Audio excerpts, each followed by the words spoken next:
Hey, it's Andrew Morgan, host of the Nomcast, the Netflix original movie podcast.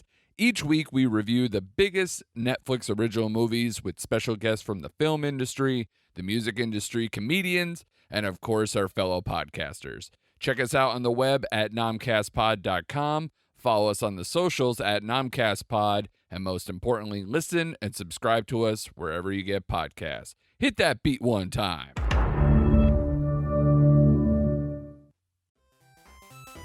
Hi, I'm Mike. And I'm Dave. And join us every Thursday for a new episode of Two Player Bros, a podcast about two guys who play way too many video games. Join me and Dave as we talk about the latest in Xbox, PlayStation, PC, and VR news, previews, and reviews. We have it all, and we play it all. And join us every other week for Post Game, where we play through and dive deep into our favorite modern classics and new releases. That's Two Player Bros, available every Thursday wherever you get your podcast, part of the Forgotten Entertainment family.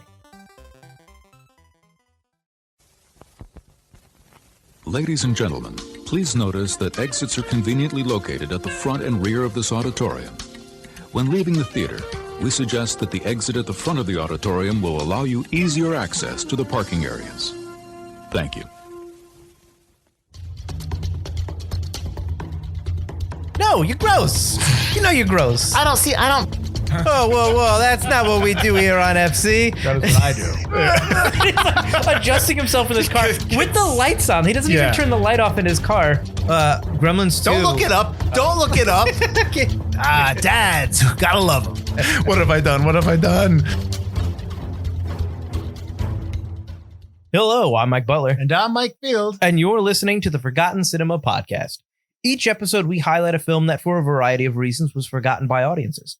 Whether it be because a more popular movie was released at the same time, or the film simply didn't catch on with an audience in its initial run. We'll discuss what we love about the film, or maybe don't love about it, but we'll always recommend you revisit it. If you enjoy our podcast, please feel free to rate, review, and subscribe on Apple Podcasts, Spotify, Apple Music, or wherever you are listening to this podcast. What up? I don't like saying that, but hey, what's going on? What up? Well, it's better. It's your new intro. Oh no, my woo's staying. You got to create your own. I don't need my own woo. What are we gonna put on your T-shirt then? Shut up, Butler. Yeah. What's wrong with that? How's everyone doing? Mike, how are you doing today? I'm doing well. Enjoying your coffee? My chocolate babka coffee? Yes, I am. Coffee cake coffee. I am a little jealous. That's what I was supposed to get this week. You screwed up. I did screw up. You screwed up. Now everyone knows that we drink coffee while we do this podcast, which is probably why we're so animated. Woo! Here we go. So what movie are we doing today, Mike? We are doing 1994's The War. Ooh, The War. In 1970s rural Mississippi, Vietnam veteran Stephen Simmons adjusts to life after military service. Plagued by nightmares about his wartime experiences, Stephen finds some measure of peace in his new mining job and his relationship with his wife, Lois. As Stephen works through his battle trauma, his children's son Stu and daughter Lydia wage a war against a group of neighborhood kids over the ownership of a treehouse. This is The War. Woo! You had never seen this before, correct? I had never even heard of this movie never before. even sniffed this movie. Not once. So The War has a runtime of 126 minutes. It's rated PG-13, production budget of $34 million. It was released on Friday, November 4th, 1994. I was 21. I was 7. I take that back. I was not 21. I was 19. Oh my God, I can't do math. I was 19. Opening weekend, it made $5 million. Domestic, $17 million. And that is also the worldwide, probably because it either was not released or didn't do that well. Production company, you had Island World and Avnet Kerner Productions, and then distributed by Universal Pictures. So, on the 4th of November, it went up against Mary Shelley's Frankenstein. Have you ever seen that? I have. It's good.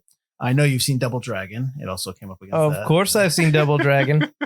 And then in a limited release, Oleana and Pontiac Move. And then on November 11th, the day after Veterans Day, the week after, you had Interview with the Vampire and The Santa Claus. The Santa Claus. The first time I ever went to a sold-out show was The Santa Claus. Really? It was a matinee show, and it was at the Cherry Street Theater. Mm-hmm. And it's the first time I ever saw it so packed. I actually had to sit with my little brother and not with my parents because we all had to get seats somewhere else. And I sat in the very front row. Wow. Tim Allen and his giant gloriness right there. Packing them in, yeah. Nice. Oh, it was very, very popular. You also had so the week after that, I wanted to put this in there because I know you're a dork and a geek. Oh, thanks. On the 18th on November 18th, 1994, what came out, Butler? Well, that would be was that Star Trek Generations? Yep, Star Trek Generations. Right after the show ended earlier that summer. I threw that in there as well. Blew up the set.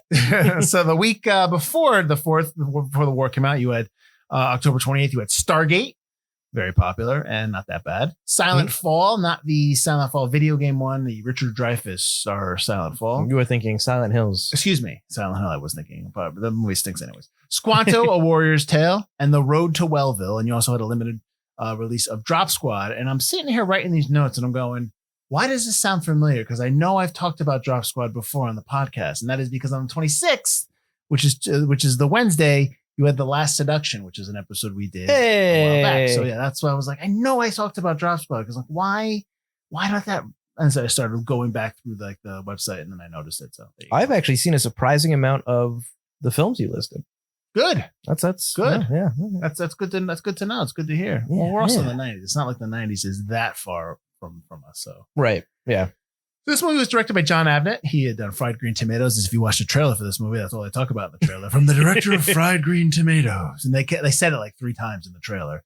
He also did Red Corner, which I actually is a Richard Gere film that that might be for the list too, because I like that movie, but never talk about it. And he also did Righteous Kill, written by Kathy McWhorter. The newer one Righteous Kill. With Robert De Niro and Al Pacino. Yeah. Did I say it was good? Did I sit here and just tell you? No, but it needed some moans of sadness.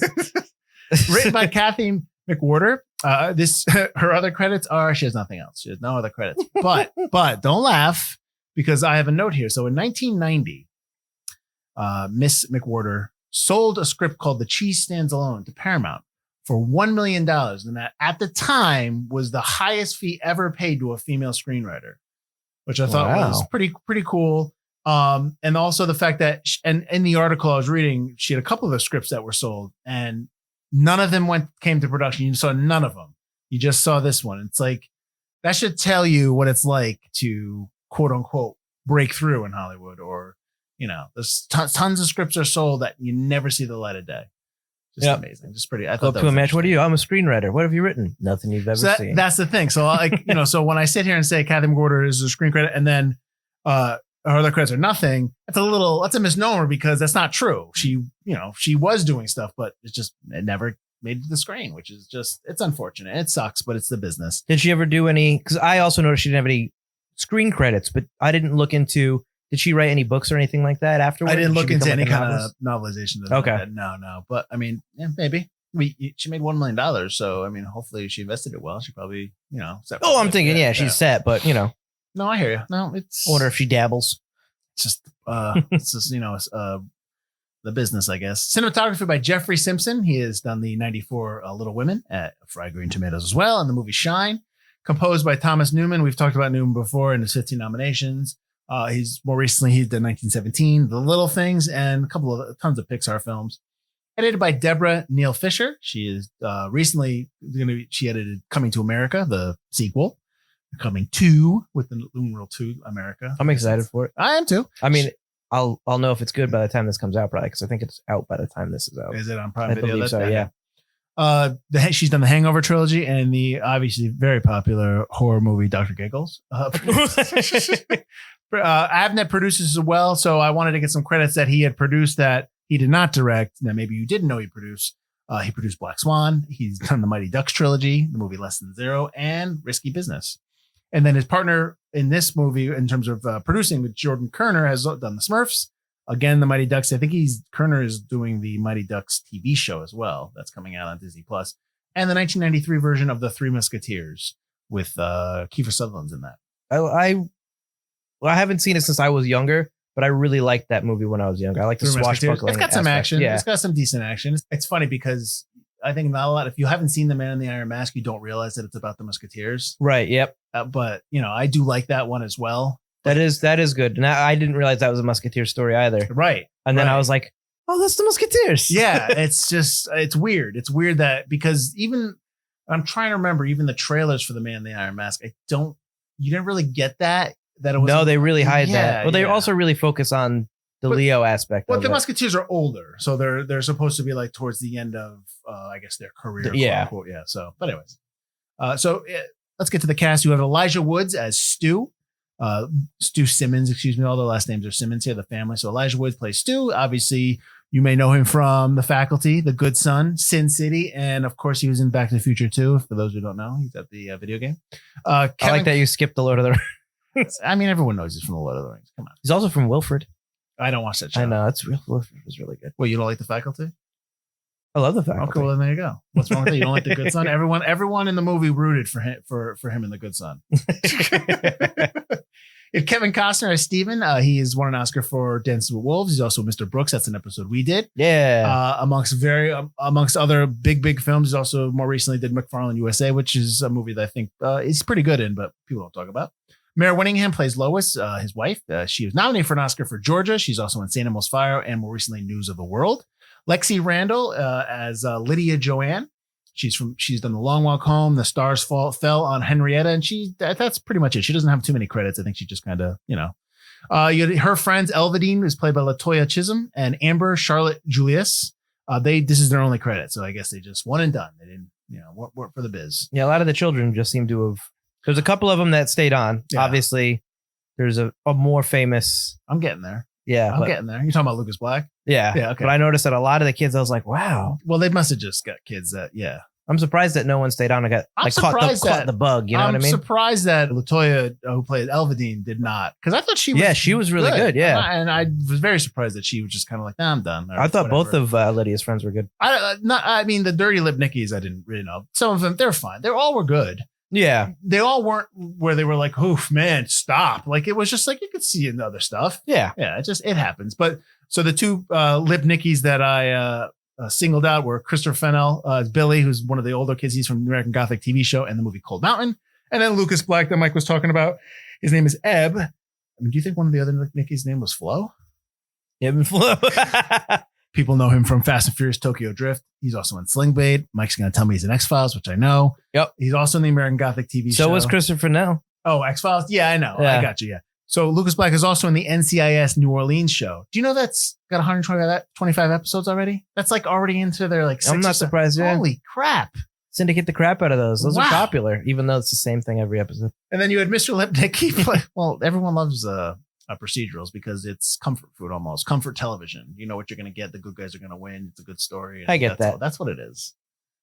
It's just what it is. I get that. Yeah. I know you like them. Well, you like some I like of them. some procedurals. Yeah. No. I cannot. I did not ever get into the NCIS. I liked CSI to a point. When Peterson left CSI, I was done with it because I liked William Peterson in it. Everything else was just like, all right, enough. I just need a little evolution in the characters, even if it is a procedural. I just need I got you. some kind of growth. No, and that happens, but it generally stays to the same style format. You just grow tired of the show. Grow tired of the of a show when it gets to that long. Right.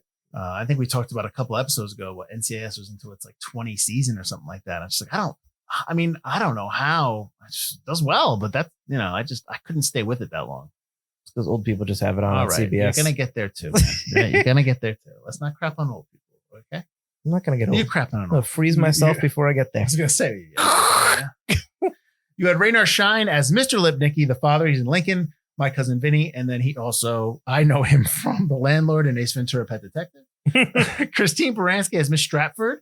She's in The Ref, which is a show we did a while back. The Birdcage, Mamma Mia, and the TV The Good Fight. I guess that's an all access show, right? That's not on CBS, Right. It's a spinoff of The Good Wife. The Good Wife, yeah. It's just a CBS all access show, right? Right. Yeah. Okay. And then we did Bruce A. Young as Mo Henry. He's in Jurassic Park 3, Phenomenon. I laugh because in Phenomenon, every time I think of that movie, all I think about is the trailer and John Travolta going, "It's the damn light." So anyways, and he's also on Basic Instinct. I always remember that. Okay. So Butler, tell me how much you did not like this movie. Go ahead. It was all right. I did not like this movie. I just always like that, when you don't watch the movie, you hadn't seen the movie before and I select it. I'm just like, all right, what's he not going to like about it? I mean, I'm not saying it's perfect. There are but definitely things that I'm not a huge fan of in this movie. Okay. I think this movie kind of grew on me to the point where I was like, it was good. But there's a lot that I think is not perfect about this movie, and there's a lot that I think keeps it as a forgotten film. So this movie is known primarily because it was a movie that signaled Elijah Wood's kind of his presence in terms of in Hollywood, like it made him like an actor to watch out for kind of thing. Oh, right. Do you believe in that? Absolutely. Absolutely. Okay. One of my notes is just like, damn, that's some acting. Elijah Wood. Like he's how old when he's doing this movie? He's got to be 12, 11. Yeah, I would. Yeah. I mean, that kid has some emotion and has some range that a kid his age, like we talk about how you hire a lot of older actors to play younger actors because they can do it sincerely. And when you're younger, you're trying to play as an adult. But I think he just nailed it in every scene. And his scene when, spoiler alert, Steven Simmons, his father, passes away. I was like, holy crap, that's fantastic. When he's yelling about how come God's taking him. God taking him. Yeah. Yep. You know, it's his fault. Not fair. It's not fair. Yep. He's not an angel. He was a bum. You said he was a washed-out. And he's like crying and mad. And yep. I was like, holy crap. I thought Lexi was good as well. The actress that played Lydia Joanne, the sister. I was very surprised that she doesn't have more credits. And again, we don't know. Maybe she just wasn't interested, and that's fine. Right. But I didn't. All the love that was given to Elijah Woods from this movie, I don't understand why it wasn't given to her. He's got a lot more emotion in the film. He's got a lot more of the juicier stuff, I would say. She's got the monologue at the end. She's got the monologue is, I don't like them. We can get into that monologue if you want now, but no, that's fine. I find the monologues in the beginning, I found them heavy-handed. When you talk about monologue, are you talking about the voiceover? I'm talking about the voiceover. Okay. Well, I found, which I include her paper on how she spent her summer break as part of the monologue. That's the voiceover. That's right. Where it's from, supposedly. I was not a fan. I found that super heavy-handed when the movie began and she started talking like that. I actually openly sighed and put it in my notes. Like openly sighed. I was like, me openly sighed. Yeah, I was like, I don't like when kids are overly intelligent. Or, I don't like Juno. I don't like that kind of writing style for kids. Oh, I see, but I didn't get a Juno. I didn't get a Juno vibe, but I still got a smarter than you need to be, more heavy-handed than you need to be, more. How do you not get that same vibe from Elvedine? Because Elvedine has that big scene when she basically reveals that her uncle, is abusing her, and in the middle of the class in front of everybody, and it's very sassy. It's very because that's Elvedine's character. It's sassy. How does that not bother you? It's sassy within her character. It's not eloquent and all put together so great. Lydia is a poor child who went to summer school because she can't pass her class in Juliet, Mississippi. She should not be able to write a 5-page paper that sounds like it needs to be published in the New York Times or something like that. It's just absolutely unrealistic and goes against her character. I just don't believe it. I see now. And it's using a voice that is not her own. It does not match the voice that she is in the rest of the film. How can you say that? How can you would make the assumption that because she's poor and I don't think she's uneducated. I think that she just had to do summer school because she couldn't attend school because they were, she had to stay around the house to work. How could you make that assumption that she's not a good writer? But she's writing like she's a 30-year-old adult. If you flash back or forward to like she's bookending like her memoir, okay, but it's too much. It's too heavy-handed. It's too on the nose. We kind of need the backstory a little bit. So at the beginning, right. I don't know how you would do it otherwise, but I just think it was too eloquent and too not within her character. See, I'm gonna disagree with that. Just making that assumption. I don't think she was too heavy-handed. I really don't think that you can really judge whether that kind of level of writing intelligence could come from just because you're placed in the world. I will say this, that, you have to remember that the father just comes back. Because the father came back from Vietnam. He obviously had PTSD, and he mentions that in the movie. Right. He has to go to a mental hospital. That's what he says. He has to go to recuperate because he has nightmares, and he still has them. So it's clearly evident that it's just been the mother and the 2 kids for a while. For about 2 years, I think they say. You're forced to grow up. You're forced to become more of an adult in the house in terms of bringing money in terms of taking care of yourself, taking care of your mother. So I can see that path for her to be somebody who thinks of the world in not just the way of a 11, 10-year-old in that regard, but slightly more mature. Right. So that's why I can make that. I don't think I thought her thing at the end when when she puts the paper down and she's just talking, I thought that again, my thing is that everything that Woods got in terms of appreciation for this movie. I don't see why Randall didn't get in this movie. That's all I'm saying. I didn't think it was heavy handed like you think. That doesn't say you're wrong. I'm right. I'm just saying I don't think that. I don't know. And then Miss Stratford nodding like yes. Yeah, the Stratford stuff it's like, and now it's not the classroom's not segregated. Here's the thing. It's like you can't do a movie in the South in the 70s or in the South in the past without referencing racism at some point. I get that. You know what I mean? But it feels like it's just like, okay, here's the racist character and move on. And it's we haven't added a racist character yet. Everyone's real accepting, right? And it's just and then the next time you see Miss Stratford, she's listening to the speech, and that speech is not changing her. You know what I mean? That not like Lexi makes the claim in the beginning when she says Eldine's going to sit up front because she can't see her well, and and she gives her a little attitude, in trouble, and the mother's yelling at him. But like maybe we're missing a scene, but it's just 2 scenes with Stratford. Yeah, we must be missing a scene because the very first time we meet her, she not so cleverly.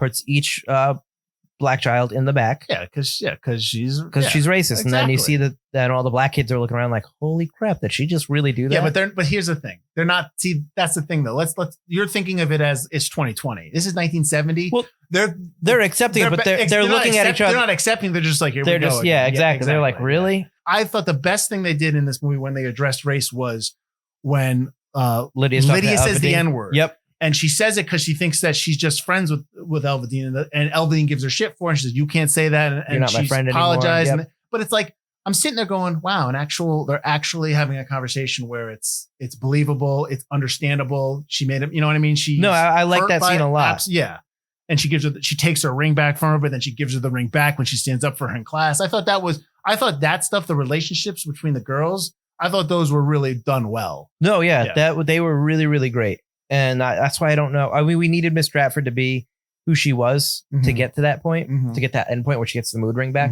But yeah, we must be missing a scene where we've cut back at the end and the class is no longer segregated. And Miss Stratford's smiling I'd like to think that whether it was in the script more or whether it was just they cut it, they shot it, but they cut. But there was, I think, not that there's, because here's the thing, like we always come to the point in terms of movies where we're like, oh, we want more of this, but it's going to add 15 to 20 minutes to the movie. So is the war going to do well if it's a 2.5 hour movie, if you put 20, 25 minutes addressing that? The war is long enough. Whoa.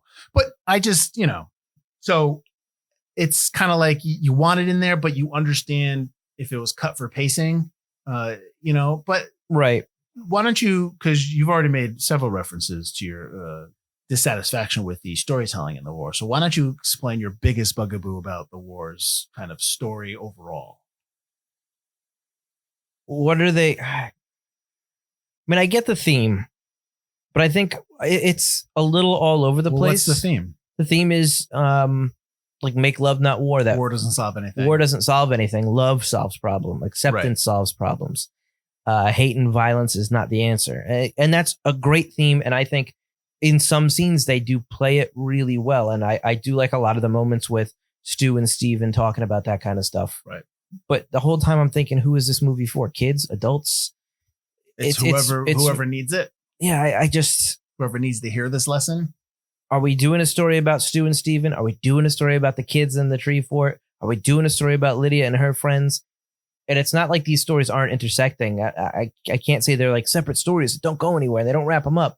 They do, but I just feel like each of them should be the focus.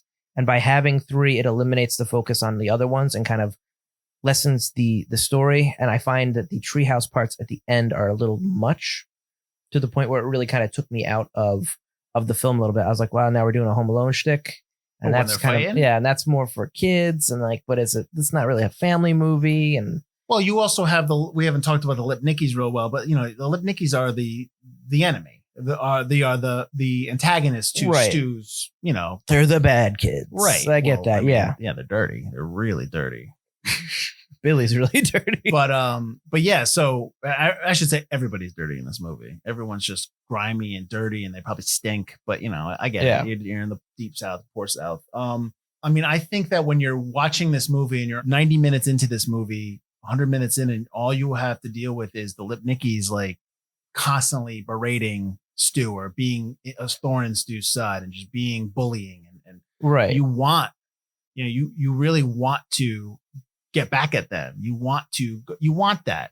I didn't want that. What do you want? I didn't want that as soon as Steven hands the cotton candy to those kids. And then Stu goes, those are the kids who beat me up, right? Yeah. And he goes, yes, but they look like they haven't been given anything in a very long time. And Stu seems to learn that lesson and but Stu was told about Steven's whole thing in Vietnam and stuff like that. He gets the whole lesson and then goes and they literally try to murder each other. So it does become like a kid's fight. You tell me how you learn a lesson better. Is it when somebody tells you the lesson or when you have to actually learn it on your own? No, I get that. So that's the whole point. But as an audience member, I don't want that war. I don't want that war. Of course you don't. As a kid, yeah, maybe I do, but I'm not watching this as a kid. I get you. Of course you don't. But when you watch that and you know that the war, them fighting isn't going to solve anything, but you need to see them learn that lesson. Like what's worse, you watch that ending and you don't, and that scene where Stu's looking down and everybody beating the crap out of each other and realizing that this is ridiculous. Is that better for you, or is it better if Stu just like doesn't learn that lesson and just is like, yeah, and you know what I mean? It seemed like Stu learned that lesson when they took the fort, and he goes, "Fine, have it, whatever." And like, well, we could share it. We could do. He's learning that lesson, and I don't believe for a second that simply saving Billy teaches any of these kids a lesson that love is stronger than the fighting. Their fighting is so, and maybe it's probably because their fighting is so intense that it's beyond kind of a redemption. I think it is so overblown and it is so much. The tomato launchers were cool. The smoke bombs. It was an interesting to watch. Was it apples or was it tomatoes? Apples, okay. The apples, the smoke bombs, the bees. Oh yeah. Getting hit by an apple. I imagine. Yeah. Hit in the head. But like that made sense. And then they're throwing Molotov cocktails. Well, they're actually trying to strangle and murder each other. That's the Lipnickies bringing the Molotov cocktails. They live in the dump for crying out loud. I get that they're back. It becomes to the point where it's like these kids are going to actually murder each other, that it's so far beyond redemption after just a simple, like saving Billy's life, that I don't think it teaches them the lesson that they were literally murdering each other. That I think that it kind of muddles the movie's themes. And again, like I think the movie is kind of all over the place, especially kind of some of Steven's stuff. I think he kind of comes in and out. And I get that maybe it's because it's Kevin Costner. And if it was a kind of a character actor or a lesser known actor, it wouldn't be as jarring. It wouldn't have got the money to but it wouldn't. Yeah, exactly. They wouldn't have this movie. I get why you put Kevin Costner in this, but it almost seems like you're taking him in and out for no reason, and then like you kill him off. It's not his story abruptly. I know it's not his story. I think that does the film a disservice by having Kevin Costner play this role, which he's fantastic in. I got you. Especially when he boogers in Elijah Wood's hair. I saw that. Yeah, and he tries to fix it real quick when he's crying. He got that scene, and he's like, "I'm like, oh god," but whatever they're at, it's fine. It's fine. See, I disagree with you on your points, and I say that with great respect. We're not going to have a war, but I don't. It seems like you're looking for a war at the end of the movie, or not a war, but like the thing is, like, war is not good. It's not, and it's not pleasant, and it's not nice, and it doesn't fit into a little compartment. So if it gets out of control and it turns into something that's really violent, I think that just accentuates that point that to Stu that, like he talks about, you have a split second where you can make a decision that you regret for the rest of your life. No, I get, yeah. You know what I mean? And like, almost like Stu is almost at that point and he's got to rectify that. And like the Lipnickies are not, they're kids, but their father's beating the crap out of them. You know what I mean? Like the Lipnickies, sure. He's feeding them rats. Is he feeding them the rats? Oh yeah. Why is he carrying that rat inside? Well, he shot the rat. Was he teaching the other rats a lesson by bringing it inside? I don't know why he put it in his pocket. He's eating that rat, but he's eating that rat. I love when Steven grabs him at when he's like, "Don't push me." I'm like, "Yeah, that's right. That's right. I don't want to have to, but you will push me to a point where I will kill you." And it's like, "Yeah, that's right. That's right." I was so happy with that. But then, like, later on, this is when they're at the auction, and then later on, they're beating the crap out of Stu, and like in front of like 50 people. Yeah, all the adults. None of the adults pull him off. And they're all just watching. Get him! Like what? Do something. How about you stop? You clearly see that the kids are grabbing one kid, holding him up so the other kids can hit him, and you're just kind of like sitting there, like, "Yep, all right." It's better than anything I've seen on TV this week. Oh my God. Come on. Do something. Let me ask you this. Have you ever seen a shirt like Steven's when he's going to the auction? The white shirt with the pocket on the stomach? No, it was ripped. The pocket was ripped. I didn't see his. It was he wearing like over. a white shirt? Then? Yeah. Okay. It was because I was wondering the whole time, like, is that a rip or is that a pocket? At first I thought it was a rip. I think he ripped it when he knocks down Mr. Lipnicki. I think that's when he rips it. I had to rent it, so it's not streaming. If it was streaming, I'd go back and try to figure it out. I could swear I couldn't see any skin, so I was like, what is going on? But I will say, though, I think that the pocket shifts. I think it goes to the other side at one point, but I'm not 100% sure on that. No, I got the impression that it ripped at some point. It was ripped. Yeah, that's what I mean. They're poor. Oh, I know they're poor. Yeah, get whatever they can. The car keeps stalling. Would you have liked this movie to have an ending where you see the kids older, like where they are in their lives after? I was expecting that. I was half expecting Lydia to be writing the story in college, where you don't have to change your voice too much. You could still have the same voice, but like show an older one writing something down in college, maybe, or at the very least at the end when they go into the house. I was expecting that house to see the house built up, to fade, into it as its prime condition. Yeah, but I didn't get that. I would have liked something like that. Would you have wanted that? Yeah, because a lot of times you don't want that in movies, but in this movie you almost want that. They're giving me a happy ending. They're giving me something. So they're giving you the beginning of what the happy ending is going to be, but they don't give you the full happy ending. Happens. It's like they tease me with the happy ending. Yeah, and it's like, I would have preferred that. Yeah, but I like the ending. I like seeing, the Simmons family on the which you kind of know what's going to happen by the end. Oh yeah, because they kind of really foreshadow that by zooming in on it earlier. But I liked that a lot. I like the ending.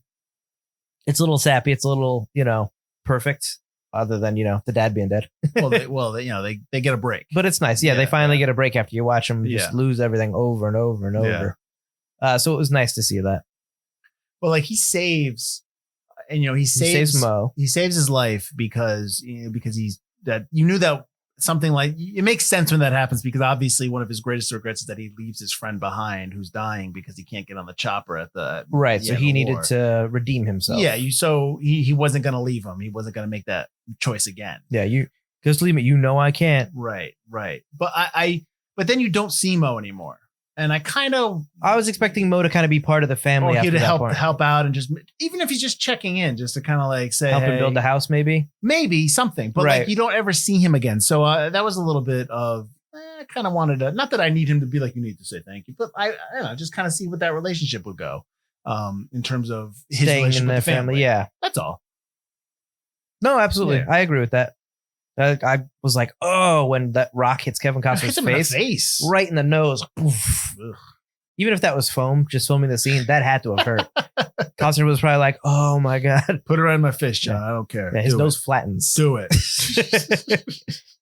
And yet they go like, he has lung damage. And I was like, lung damage? His brain gut's going. When the Lipnickis go down the cart, there's all this like just useless junk everywhere that they can play with, and they get into the cesspool or whatever that is. How do they not all have some kind of VD after that? They're so dirty, they're just immune. Yeah. That was gross. Although the cart thing did seem pretty cool. I was like, they were going down a rock. I want to go down that. No way. Pass. It wasn't a steep rock. How about climbing up to the water tower? No, no, hell no. Look at the roof of that thing. Yeah, I know. I don't even know exactly what that is. Water pumps into that and then into the quarry? I guess. But what's the point? Yeah, I don't know. I didn't get it either. In the whirlpool? Well, because it's drains, and then they put more water into it, and then the suction stops. I guess, yeah. And you can come back up. Yeah. It was like a nightmare thing. That very much reminded me of something like Stand By Me or a Stephen King film where you see something through the eyes of a kid. Like maybe in reality it doesn't look like that, but that's how the kids see it. Well, kids don't play like this anymore. There's not kids just walking around. I mean, not that I'm trying to, get off my lawn kind of thing, but it's a different world now, obviously, with good reason. But, you just don't have just kids hanging around the dump or just kids just hanging around. Well, we used to go to like abandoned buildings and stuff like that. What? Yeah. Not really. I mean, abandoned factories. I used to when I would hang out when I was younger, it was, go to the ball field, play some ball or hang out with my friends and, just go do sports stuff.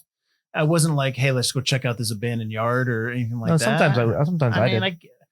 But like, we're not to the point where they're doing it though, obviously. Yeah, I mean, that's not really suburbia. It's country. You know what I mean? I never grew up in the country where you could just, walk around, hang out on someone's farm all the time. No, yeah. I mean, so it's just a different living experience. So yeah, that's not something I'm familiar with.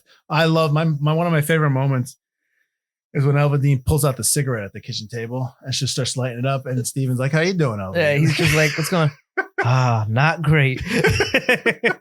She's really good in this movie, and I'm surprised that the actress didn't really go on and do anything else. I thought she was good. I liked her. I mean, I thought her monologue was heartbreaking when she's talking about how she got $20, and the only reason she got $20 most money made is because she let her uncle spank her. Yep. Just like, oof, God. I got it in a birthday card, but it wasn't my birthday. And she was like, "I'll probably get $20 next year." I'm just like, oh God, who knows what he's gonna do? Like, that's what she says. I'm just like, this is just awful. Well, that's why Lydia stands up and goes, "Did you not hear a word she just said?" Exactly. She just told you her uncle molested her. You're supposed to do something about that.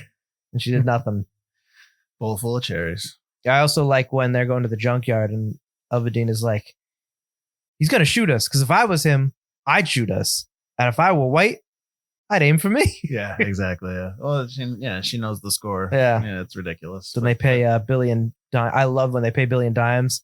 And you see him with all the quarters at the end, and he buys so much ice cream he passes out. Yeah, that they're all. Well, look what, and like, I love the father. Look what you did. You let him do that. What are you so mad about? That he ate well. Yeah, exactly. He shouldn't be eating ice cream. Do you have a shopping bag? Like, oh man, that is a lot of ice cream at once. Well, back to the Elvadine stuff with Lydia. I like the fact that you kind of see Lydia's education in terms of relationships with people, race relationships with people of color, like just kind of like you see her kind of like all kids have to do when they grow up and they have experiences and they learn. I really enjoy the Elvadine, Amber, Lydia relationship stuff more so than I do with Stu and his friends, because his friends are just, his friends suck. His friends are like, "We're out of here. All right, we'll come back." It's like, you guys, come on. Now that the treehouse is built, you'll come back. And like, one of the kids is big. He's like I'm looking at this kid. I'm going, "You're going to be playing high school football pretty soon." Probably. Oh, for sure. Yeah. What are you scared of?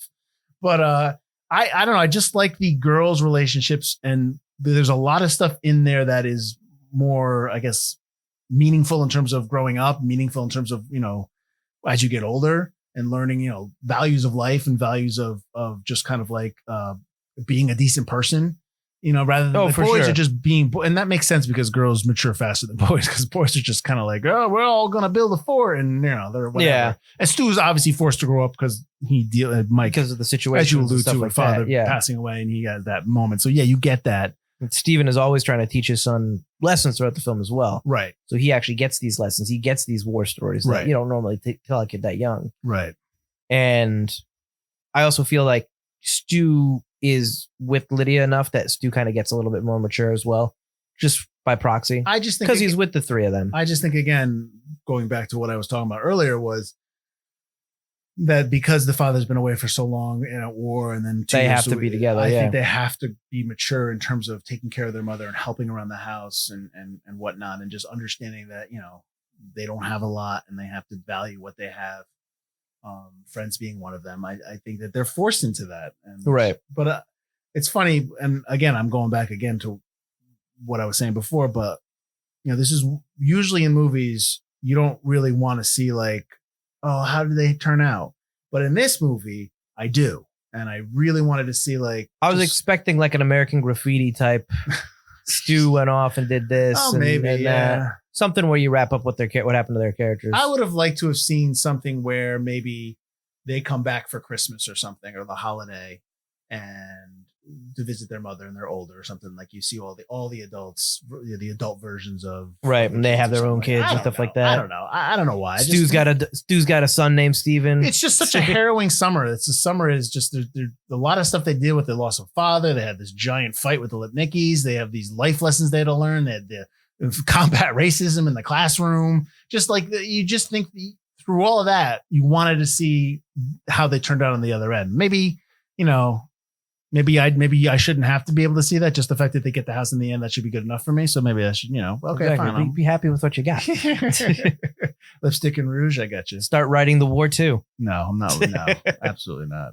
So on a whole, you don't like this movie. On the whole, I like it. Okay. My problem with it is that I can understand why the reviews aren't great for it and why it was kind of forgotten, why you have to scroll down, 8 pages down a list to try to find it. That's a 90s movie, which once again. It's a 90s movie again that wasn't huge. It just seems like there's a lot of 90s movies, not to cut you off, but there seems like there's a lot of 90s movies that just fall through the cracks.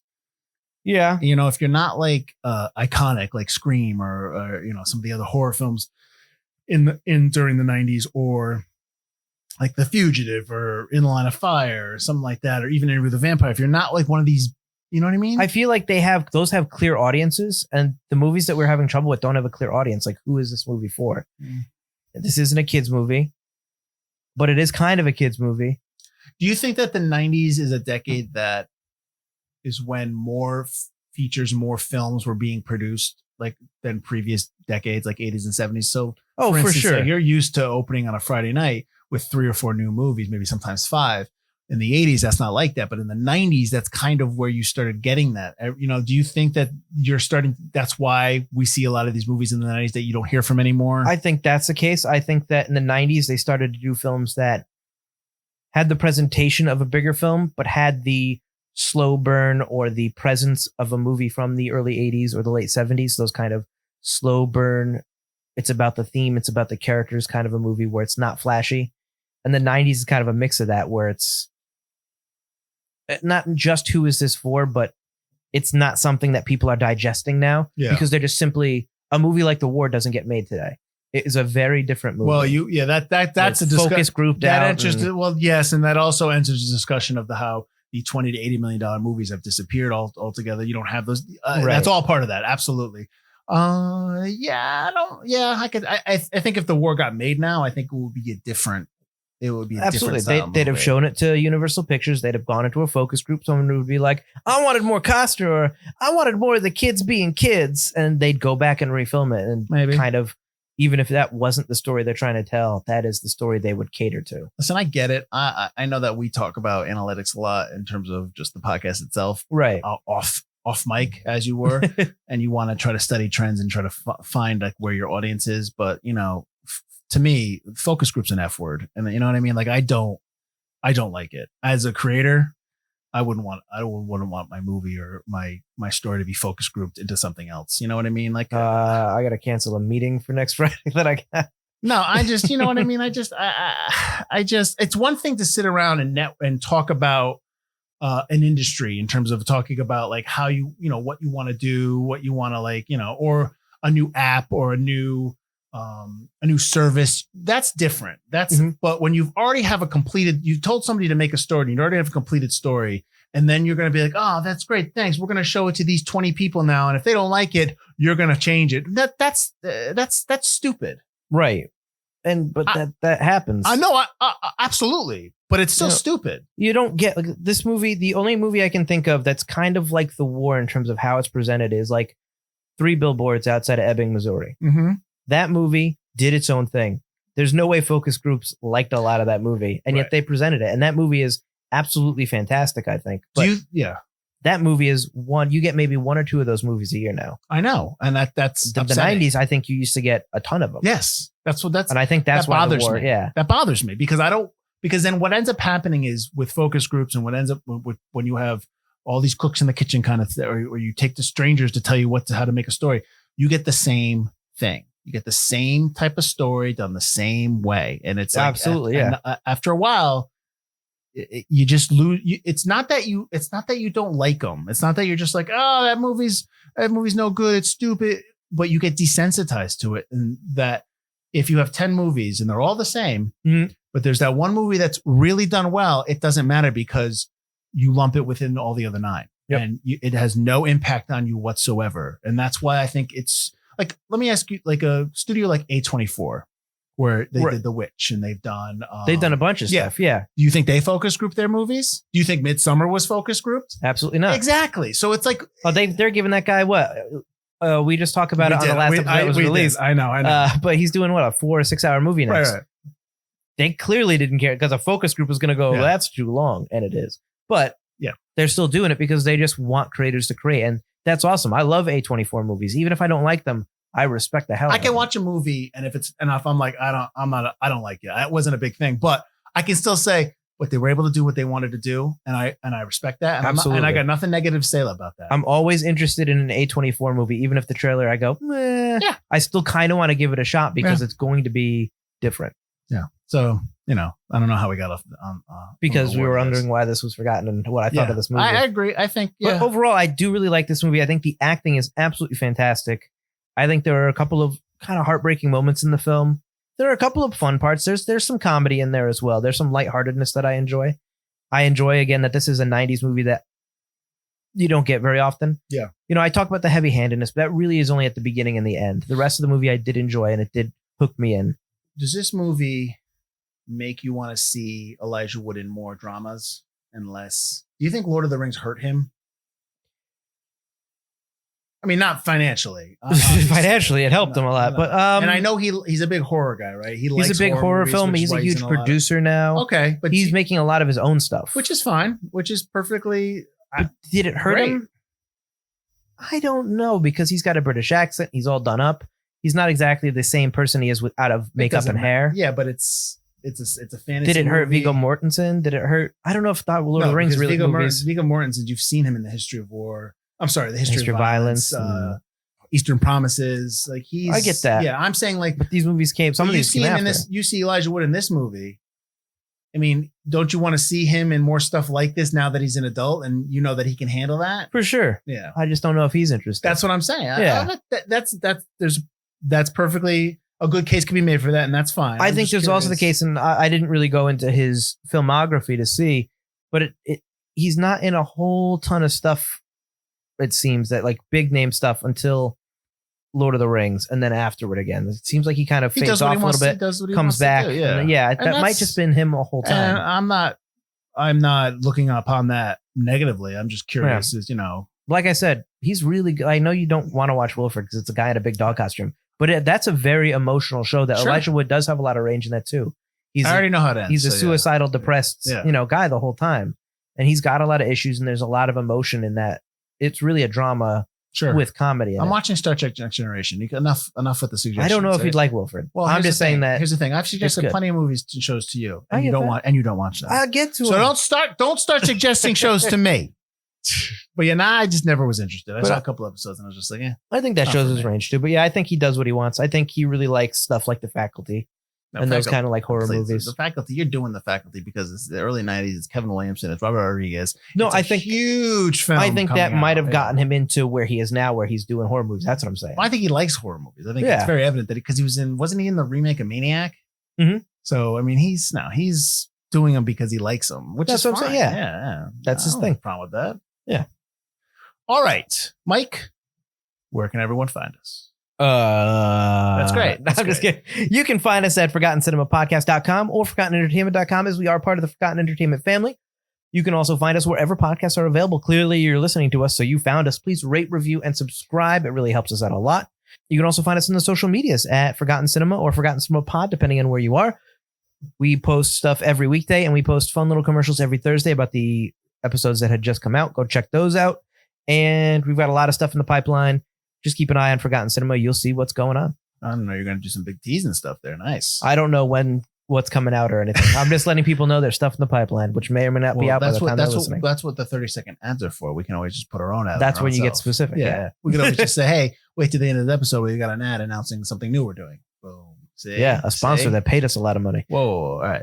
So join us next week as we're going to be doing Spy Game from 2001, starring Robert Redford and Brad Pitt. I don't know if you've ever heard of it. It's a Butler suggestion, so Field's gonna hate it. Field has not seen this movie in all its totality, so yes.